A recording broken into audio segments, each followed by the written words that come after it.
এক ছিল এক গরিব রাখাল ছেলে। প্রতিদিন সে মাঠে গরু চড়াত। চারপাশে সবুজ মাঠ, আকাশে পাখির ডাক। তবু ছেলেটি খুব একা ছিল। তার কোনো খেলনা ছিল না, বন্ধুও ছিল না। তাই মাঝে মাঝেই সে দুঃখ পেত। একদিন বিকেলে সে নদীর ধারে বসেছিল। হঠাৎ নদীর জলে ভেসে এলো একটি ছোট্ট বাঁশি। রাখাল কৌতূহলী হয়ে সেটি হাতে তুলে নিল। তারপর আস্তে করে বাজাল।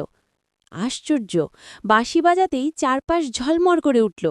রঙিন প্রজাপতি উঠতে শুরু করল, ফুল ফুটে উঠল, আর আনন্দের আলো চারদিকে ছড়িয়ে গেল।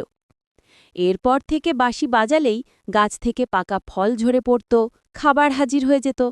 রাখাল খুশি মনেই সেই সব খাবার গ্রামে নিয়ে গেল। গরিব মানুষগুলো পেট ভরে খেল। সবাই খুশি হল। তারা কৃতজ্ঞতায় বলল, এই ছেলেটি আমাদের জন্য আশীর্বাদ।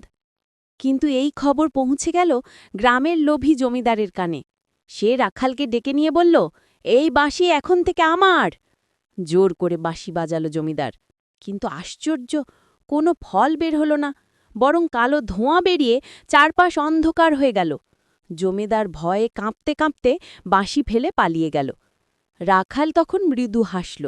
সে বুঝল, জাদু কেবল তাদের জন্য যারা মন থেকে ভালো এবং নিঃস্বার্থ। আবার বাঁশি বাজাতেই গ্রাম ভরে গেল আলো আর আনন্দে। গ্রামের মানুষ তাকে ঘিরে বলল, সত্যিকারের সুখ লুকিয়ে আছে ভাগাভাগি আর ভালোবাসায়। আর সেই দিন থেকে রাখাল প্রতিদিন বাঁশি বাজিয়ে গ্রামের সবাইকে খুশি করে রাখত।